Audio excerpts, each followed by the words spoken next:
Okay, welcome to Del Macaro and Hook Enlightened Descent. It's so good to see you, Tom. It's great to see you, my friend. And I got a special treat for you, Tommy.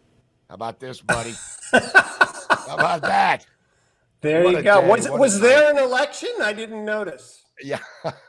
Well, if you didn't notice, just turn on your local TikTok account or whatever and see the meltdown commence. It is wow, it just I woke up after the day after the election and the air smelled cheaper. Everything and freer and just what a day. What an I mean, who I would have never bet, Tom, and I'll ask you about this as well. I thought, okay, the electoral college, pretty good chance here for Trump.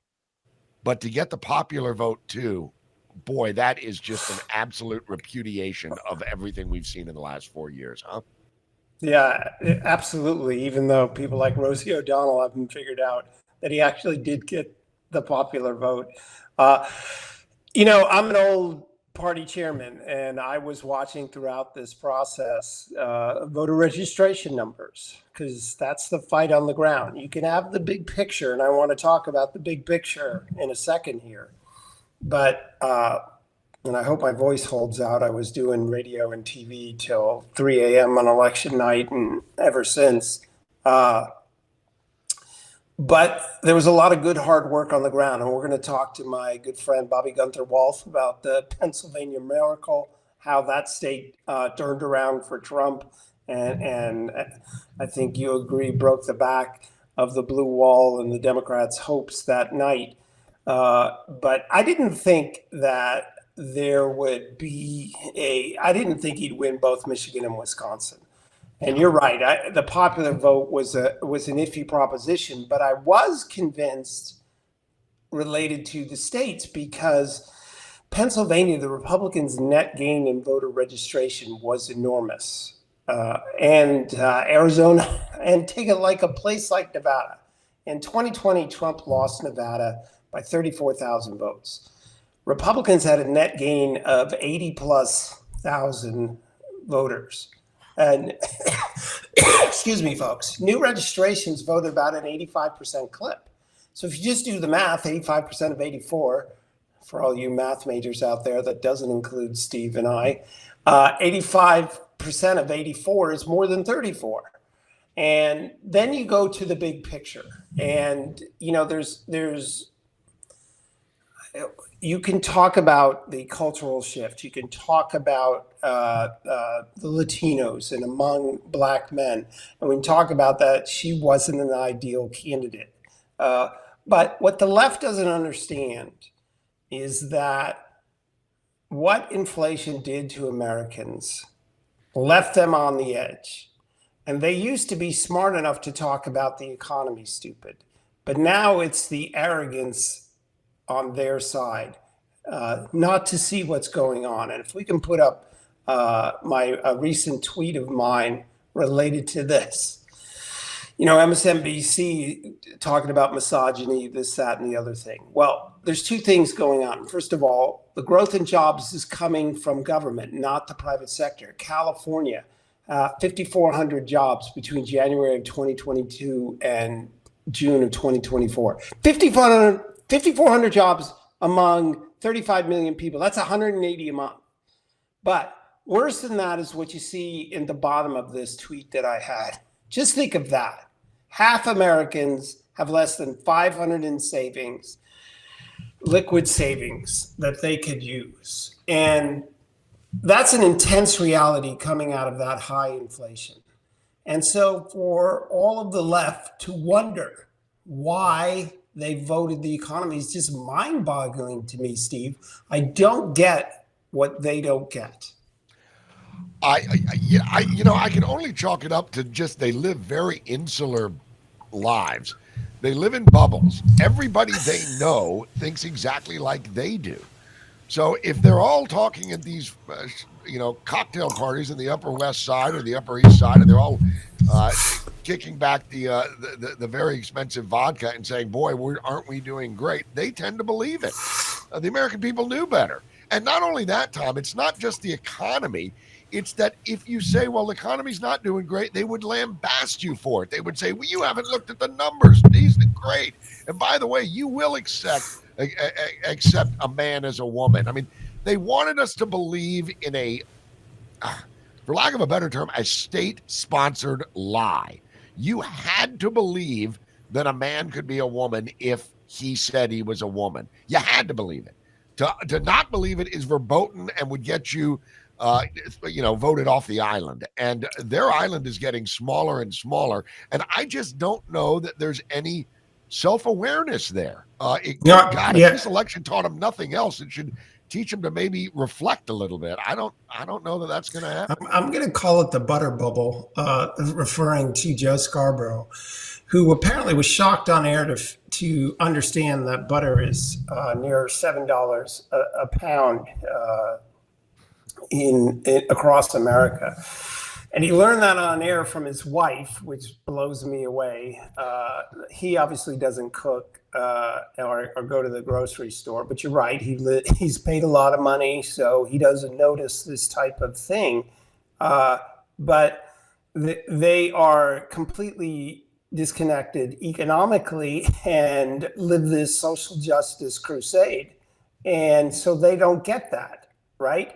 And then what they say is on these other shows, of course, that, essentially you're a bad person because you voted your pocketbook. And I don't know if they're ever going to learn that lesson. I hope they don't, because I'm, obviously not in favor of socialism or bigger government for America. But the reason why the economy is good to them, sorry, folks, is that in plain terms, they get paid in the big media industry, but it is deficits leading to government hiring as to why the economy is doing okay. Government job growth rate exceeds the private sector rate. Yeah. And that's unsustainable. We've been paying $2 trillion deficits to prop up this economy.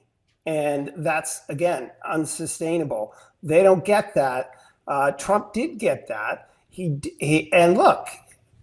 does care about the little guy, even though Harris and I forgot the guy. What was the name of the guy who ran with her?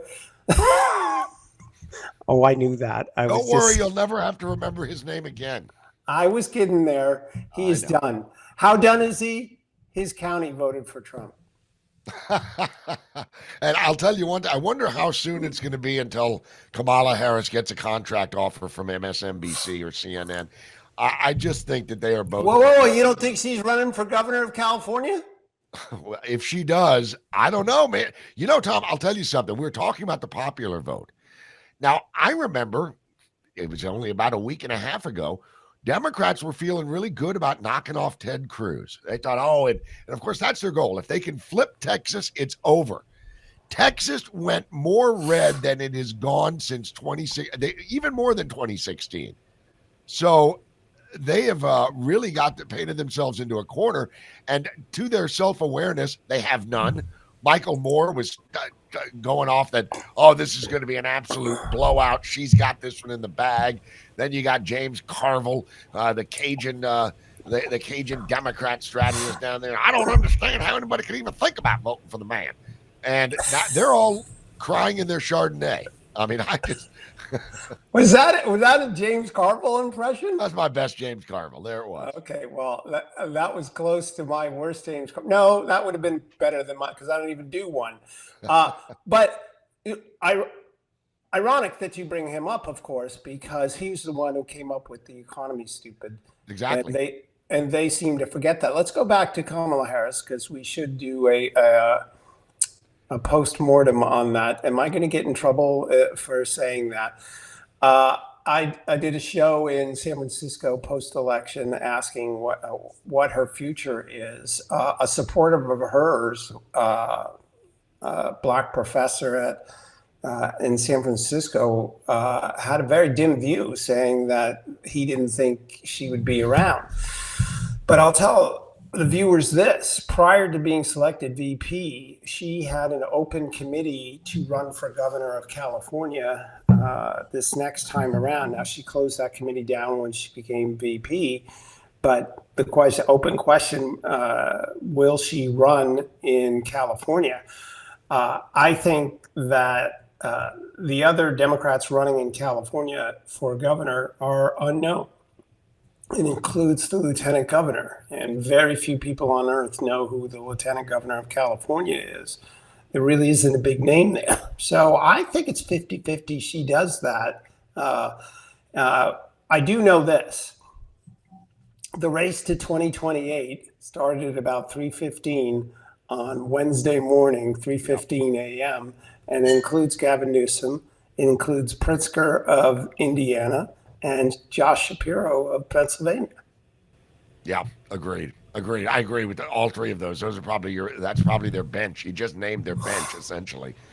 And there's a lot of second guessing, a lot of finger pointing going on. That's why I don't know that Kamala Harris, whatever the hell her name is, I don't know that her future is very rosy, because I think there's going to be a lot of recrimination. A lot of people are going to be pointing fingers and saying she screwed up by not picking Josh Shapiro. Whatever. It's going to be interesting to watch it. Yes, but she gets to go back to California where, it's pretty darn blue, and she has her name ID is way larger than anyone else. Yeah. So if she decided to run, I think she'd be the governor of California, and a very poor one, and lead to an even bigger exodus. The interesting thing, I think their best leader of the pack is Shapiro as a campaigner, but I don't know where they are with a Jewish governor. I mean, you saw what happened this past week in Amsterdam, and you've seen what's happening in the schools still. And I don't know whether he's electable in that particular party, but he comes from a state where he has a greater understanding of the economics of what happened to the poor. We're going to talk about that with our guest, Bobby Gunther Walsh, next. But I think he's the leader in the pack now, if that party can get over its anti-Semitism. That's a big if, big ask. All right. So with that, we're going to wrap up this particular segment. Del Beccaro and Hook is out there on YouTube and Rumble, as you can see. This is our inaugural broadcast on Patriot TV. So that's a good thing. We're growing already, but we need a lot more. So please refer this to your friends. Hopefully my voice will hold out for the next interview. I highly doubt it. But one thing's for sure, you're going to get an earful from Bobby Gunther Walsh on American politics today. There's Steve covering up his hair finally. Thank you. Wearing his red hat, and we'll see you on the other side.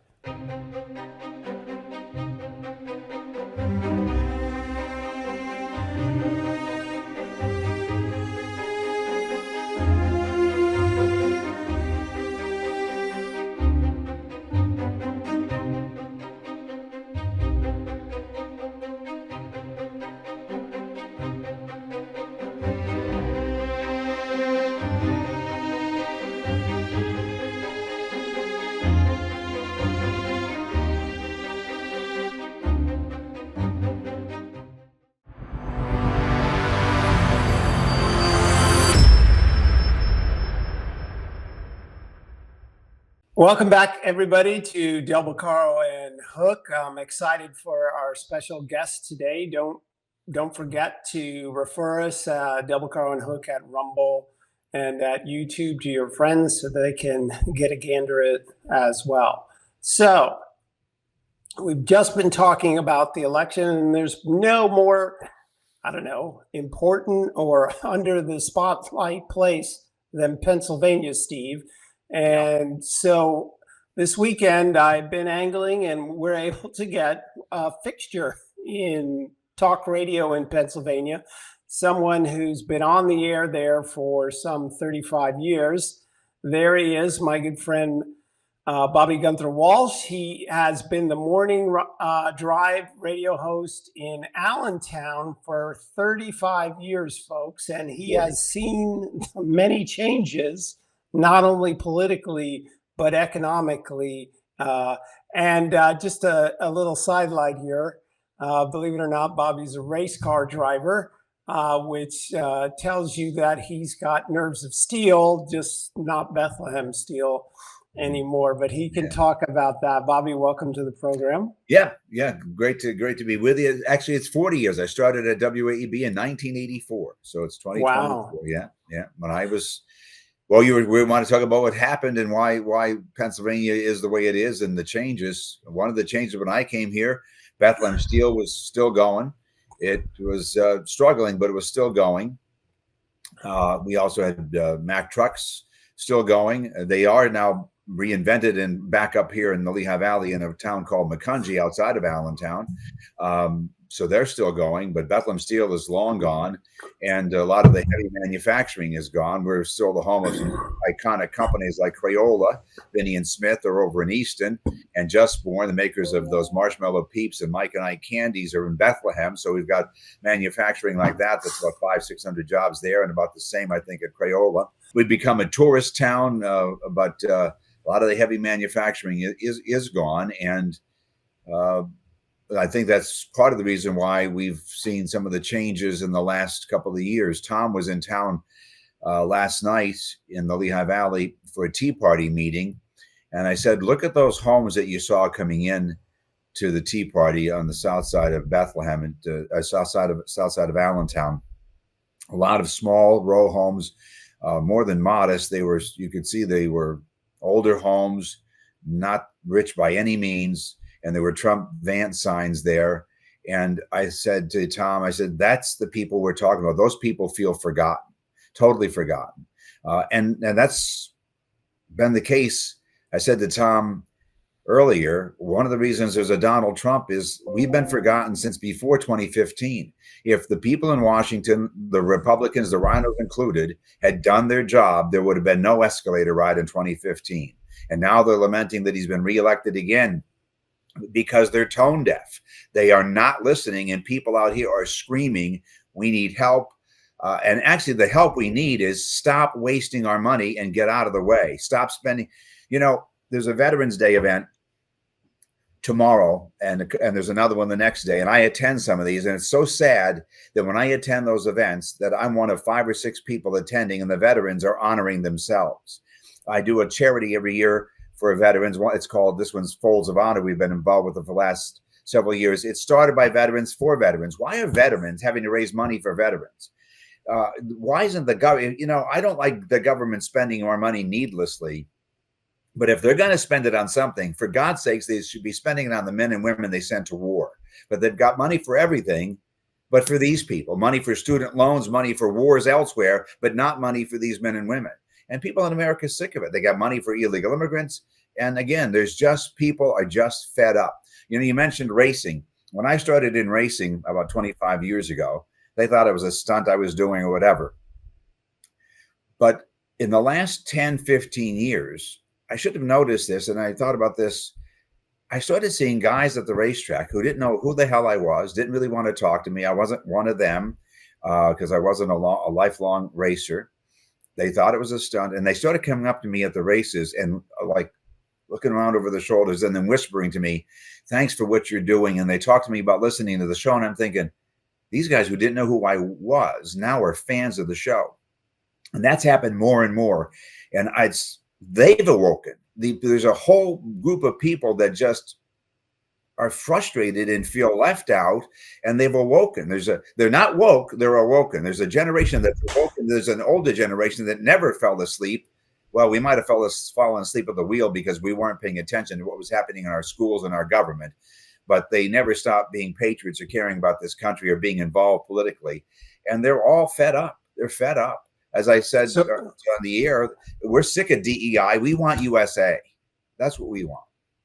So, Bobby, the other night, and what a great group of people. I was on the Lessons of the American Civilization book tour, sold a lot of books, met a lot of real people. I made the joke that I was visiting from California, and I said, it's nice to be in the United States.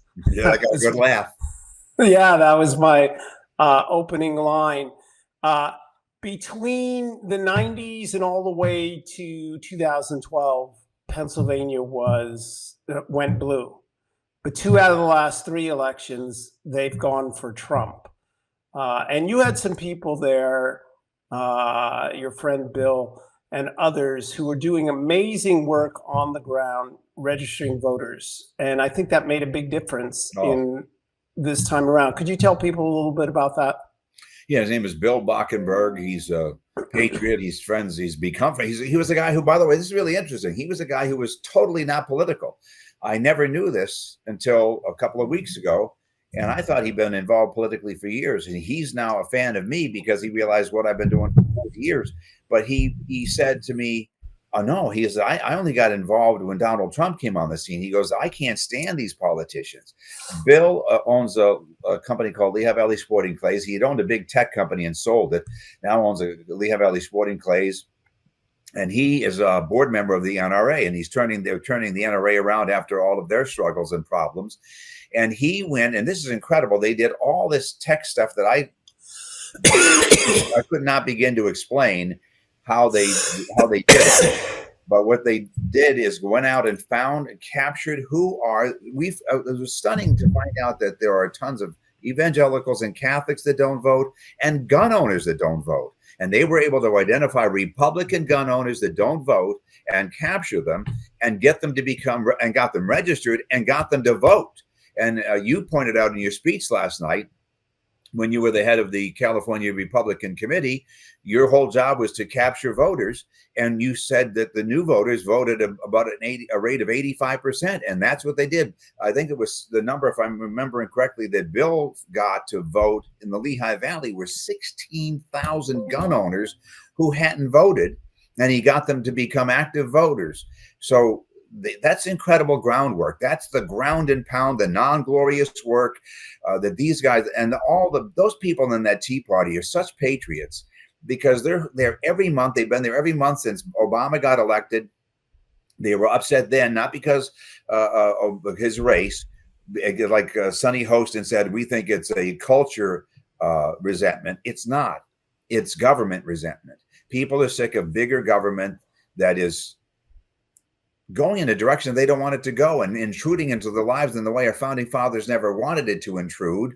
It's just crazy. It's a government that's overspending, over-regulating, over-litigating. It's no longer a government of, by, and for the people. We serve the government. It no longer serves us. And people know that, and they intuitively have known it for a long time, and they're just fed up. Yeah. Hey, Bobby, it's great to meet you. Let me ask you a question. You mentioned your friend Bill obviously did a lot of the ground game. I must say, I think that as we look back on this and we start to kind of break down exactly how the country shifted, it wasn't just Pennsylvania, though Pennsylvania was it's the Keystone State, isn't it? When Pennsylvania, when they announced Pennsylvania, it's game, set, match right then and there. Everybody knew the path was gone. Ended up being all 7 swing states went to Trump. Amazing. So Bill did a lot of door knocking. What about Scott Presler? This guy's getting a lot of press. He's been doing this for a long time in Pennsylvania, and he said, we got to get these votes out. And by God, he looks like he did a hell of a job there too. And what do you think about Scotty Presler? I've had him on the show a couple of times, and as a guest to promote what he was doing and to help him get some synergy going and to make people aware of him in the Lehigh Valley. I don't know the numbers on what he's. Bill was able to show me the numbers and really quantify it for me. Scott says he's registered a ton of voters, and I have no reason to doubt him. In the 40,000 range, he said. Yeah, and of course all the Amish that voted. I mean, yeah. So yeah, he did. He deserves a lot of credit. Bill Bockenberg deserves a lot of credit. But Tom met a lot of those folks at the Tea Party, and they've been meeting since, I said, 2008, and they have all these different committees, the Second Amendment Committee, the First Amendment Committee, and they all went out there and did this ground and pound and were out at the Trump rallies, but more importantly, they were out knocking on doors and making phone calls and everything else. So it's just been a lot of people being engaged in the government. As you said as you said last night about what kind of government have you given us? And Ben Franklin said a republic if you can keep it. And again, you said the key word there is if you can keep it. And actually it was ironic. One of my daily commentaries was on that. But bottom line is the subtitle to that, or the subtext to that, was Franklin knew that if a republic, more than any other form of government, needed an engaged citizenry.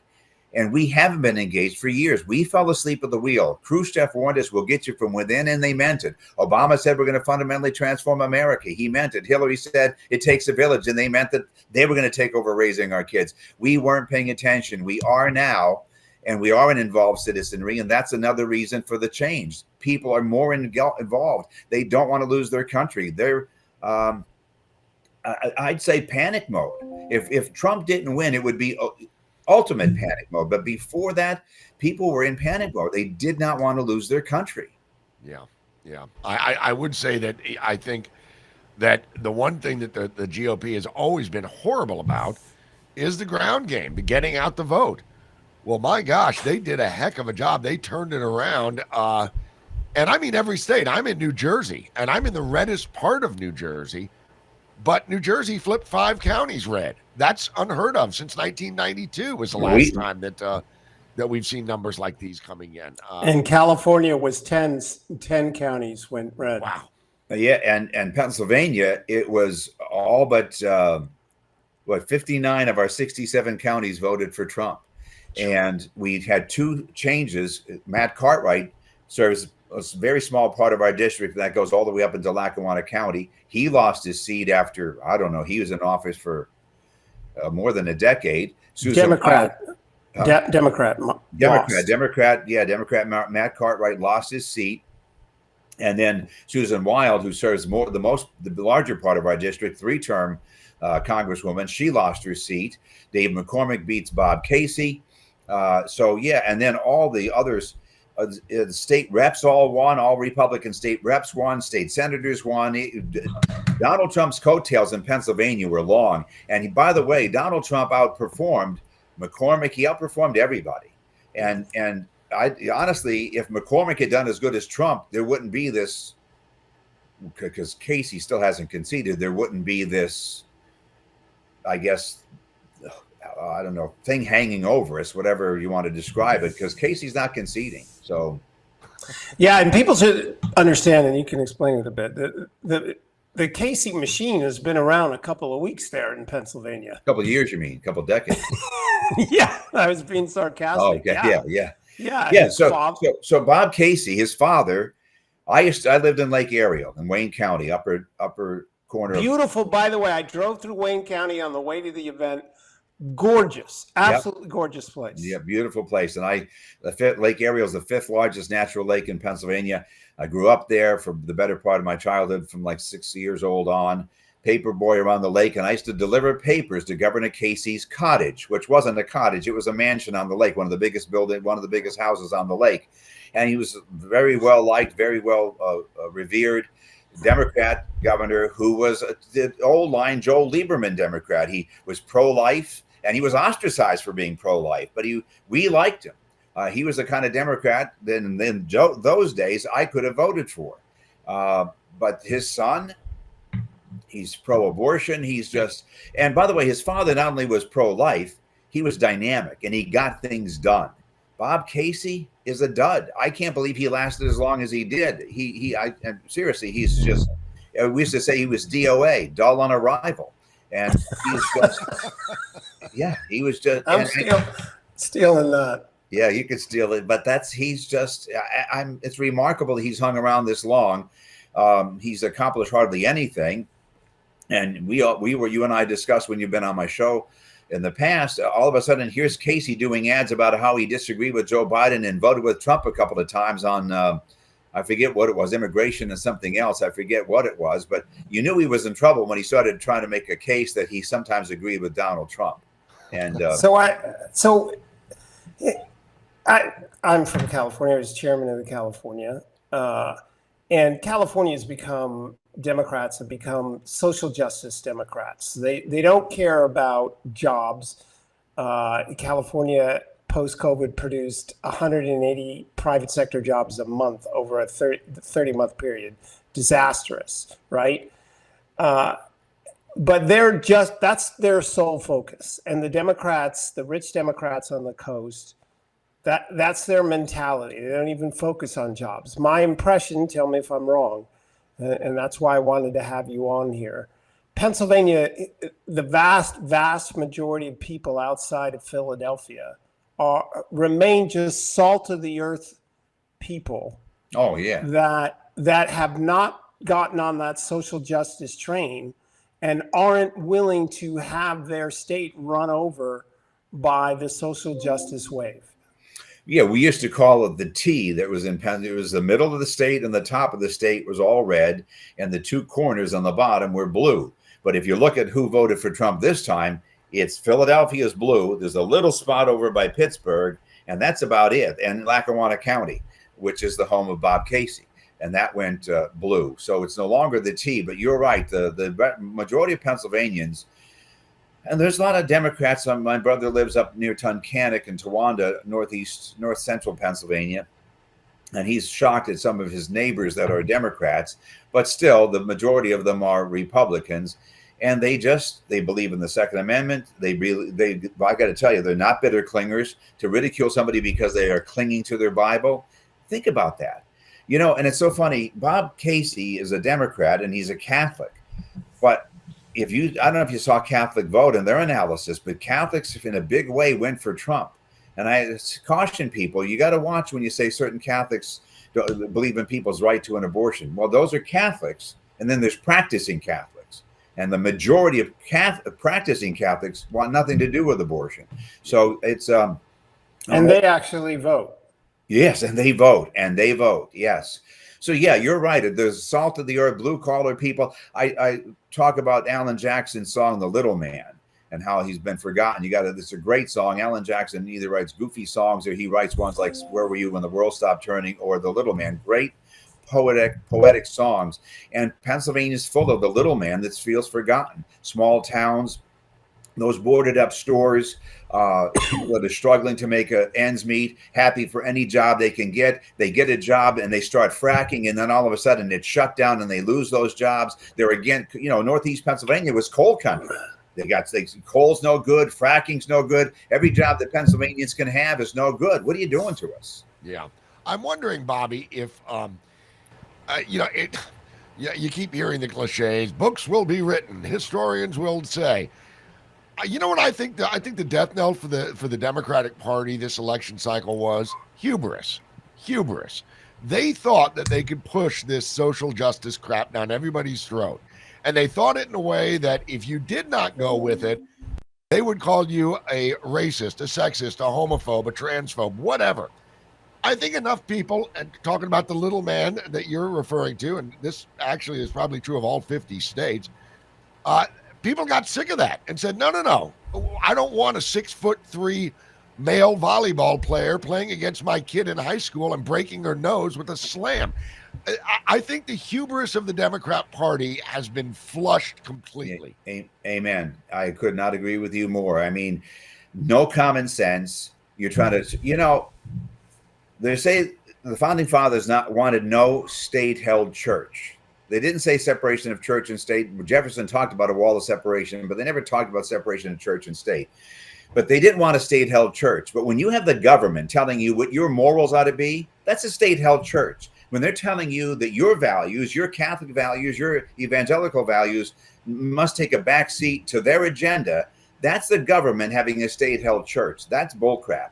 And the arrogance of these people. I mean, Trump made hay out of everything from serving French fries. You remember the iconic moment of Michael Dukakis looking like a goofball in that tank to Donald Trump taking a simple moment like French fries at McDonald's, and it just took off. Then he's smart enough to show up in a garbage truck after Biden's faux pas. I mean, they were ridiculing the little man, the garbage truck driver. They ridiculed the people are fed up with being bullied and belittled for their values, for having traditional values, for wanting a border that's secure, for wanting their kids to be able to eat, for wanting their girls safe in a girls' locker room, for wanting their girls to get a girls' scholarship. They're sick of being ridiculed because they don't want to be involved in foreign wars anymore. They're sick of the Liz Cheneys and the rhinos and the neocons. We're just fed up with it. What happened? Government has become first, man. What's yeah, that? government's become the government for the upper middle class and above. Yeah, And John Kerry and these people lecturing us on the climate, and they've got 3 houses and they're riding around in jets and they're trying to explain why they're well, that's different. I need a jet. You know, I used to say an expression that I say on the air: kiss my ass at Macy's window at high noon. But is there a Macy's in Wayne County now? There's a Macy's at the Lehigh Valley Mall in Lehigh County. Yeah, kiss my ass. All right, so tell me this. We got just a couple of minutes remaining. What is this, a one-off, or what happens to Pennsylvania now? It's a republic if you can keep it. You like that line that I No, but it's the truth. It's the truth, because we all coalesced around Donald Trump. He's not going to be here forever. Ronald Reagan wasn't here forever. We've got to be steeled in our resolve that we are going to keep going no matter who it is. We need to make sure that we don't get a rhino in there. We don't need any more Mitt Romneys and John McCain's and whatever. We need leaders that believe in a constitutional republic that will put America first. I'm not sure that we'll see what McCormick does. He didn't get as many votes as Trump because he doesn't ring as true as Trump. I'll just leave it at that and be polite. Well, I also think, though, it's a little different dynamic with the Casey name versus Kamala Harris. I mean, of the two of those, Casey's going to have an easier time of it. So hopefully McCormick. But again, as I told the people at the event, recruiting new voters is a constant. It's like a supermarket that sends you mailers every week. They don't, because shoppers come and go, and voters can come and go. They can move, but they can lose interest. But the Democrats never lose interest. 365 through public employee unions, schools, and on and on. And I had a sense from those people last night that they realize they have to be engaged. And so my hope is that you and others think that dynamic will remain. I hope so. And I do know they need to be engaged. I wanted to read a couple of emails I got from some Democrat groups.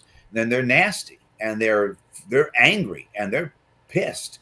And so we better know that our enemy is not sleeping. And I hate to say enemy, but you know, when I watch the language of the people that lost, and they're like, all the stuff they're saying, it's like, how dare we as Americans, how dare we on the right actually want our values? How dare you think that you should have a say in our government? And you read some of this stuff, it's wild.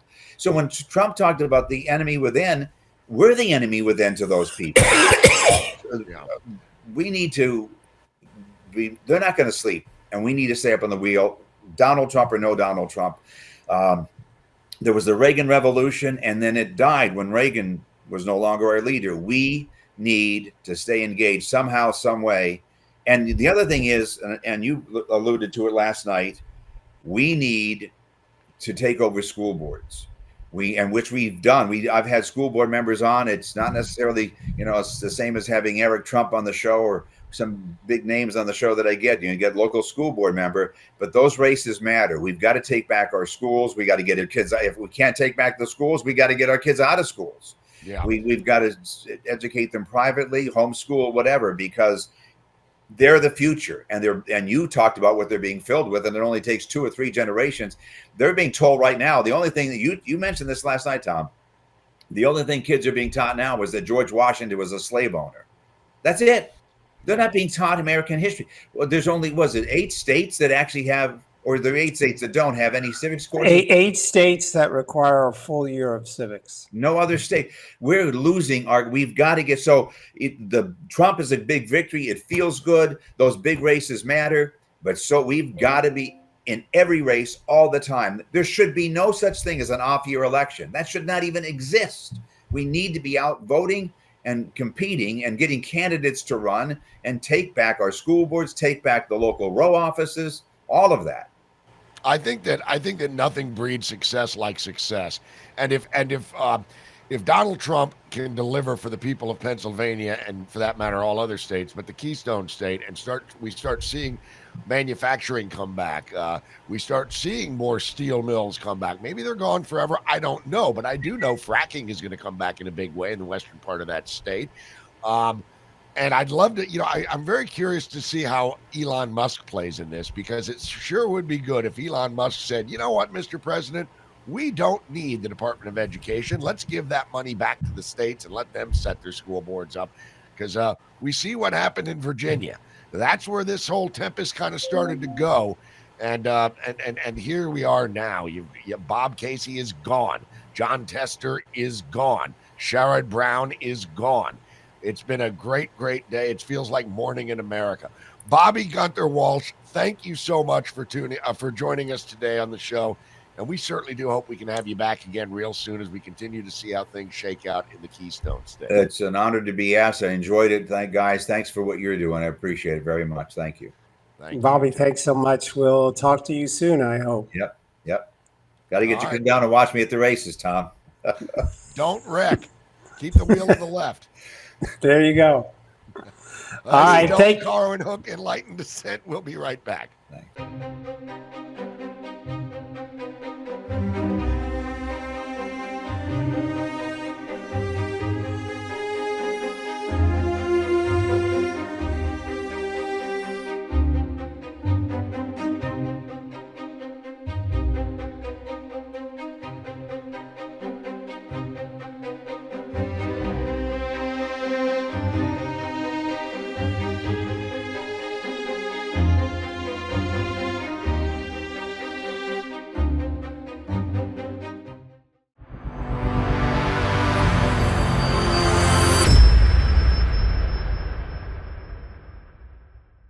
And we're back with Del Beccaro and Hook, Enlightened Descent. Big thank you to Bobby Gunther Walsh. What a character he is. It was great to see him.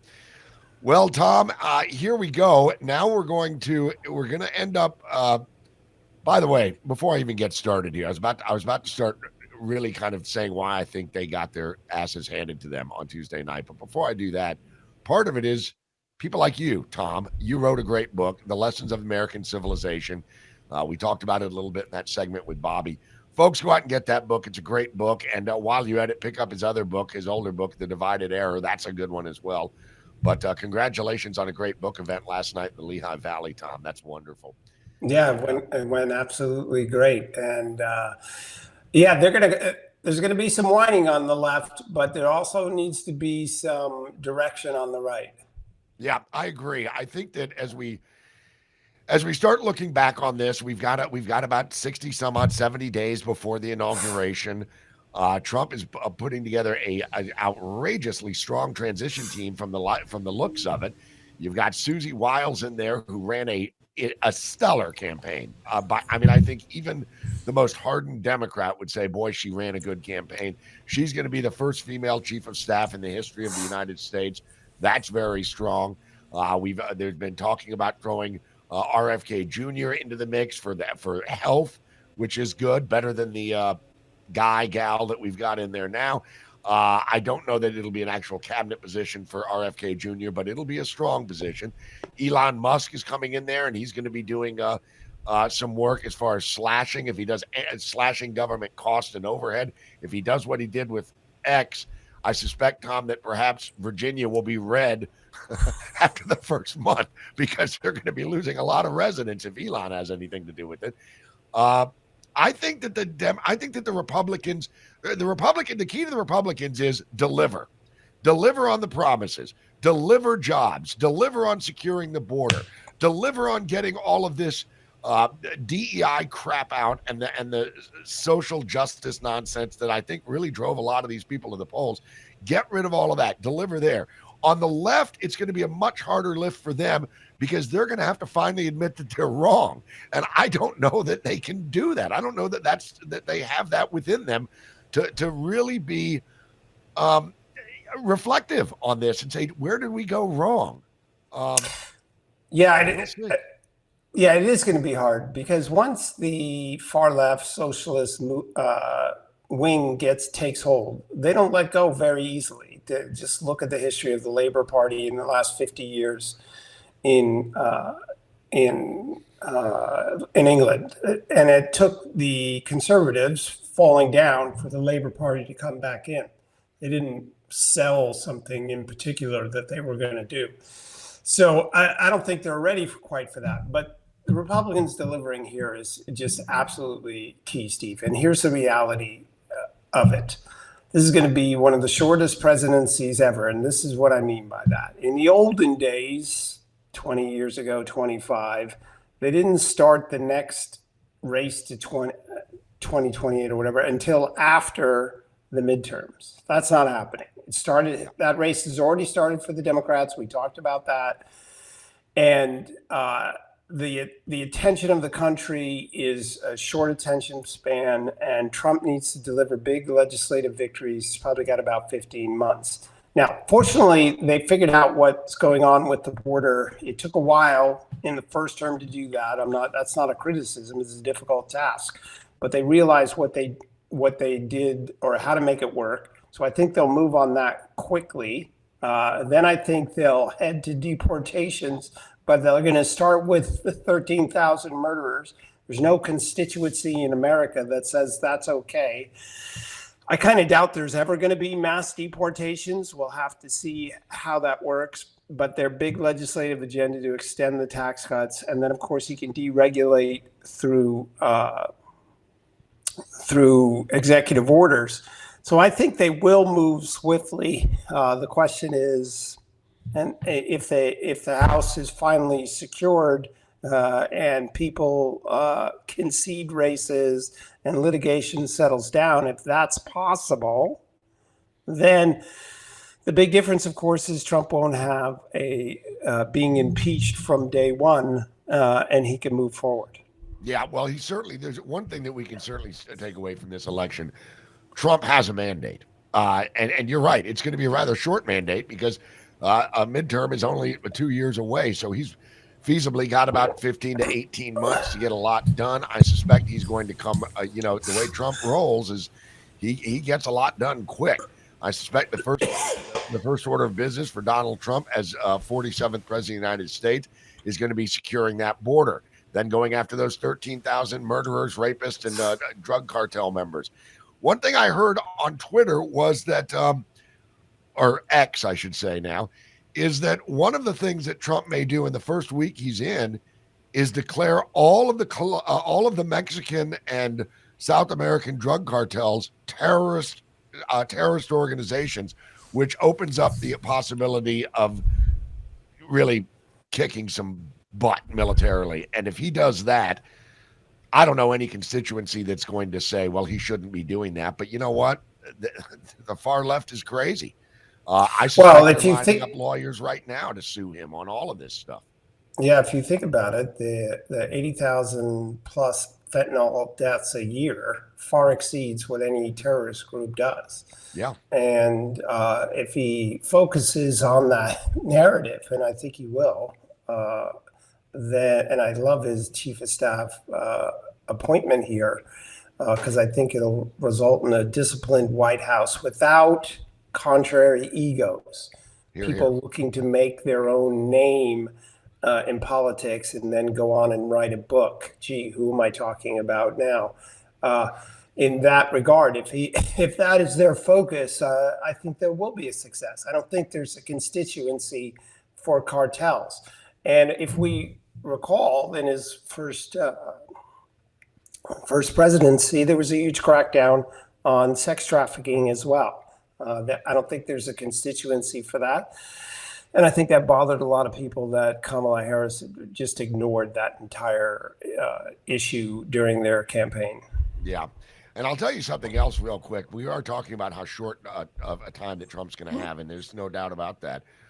But in retrospect, I think picking J.D. Vance may have been a masterstroke for him. J.D. Vance has shown himself on the campaign trail whenever he does interviews and does canned events. I mean, he sticks to the talking points, but he's very, very quick on his feet. So he may be sitting in the catbird seat here before long, and maybe he'll be the 48th president. We shall wait. So are you predicting right now, Stephen Hook, that the Republicans will not have a contested presidential primary next time around, and J.D. Vance will be the nominee?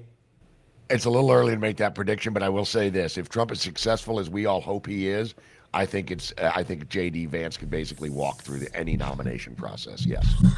Okay, well, I'm here to say that a year from now, there'll be about 30 Democrats looking to run for the presidency of the United States. And it's not open for anybody because the Democrats lost because of the California way.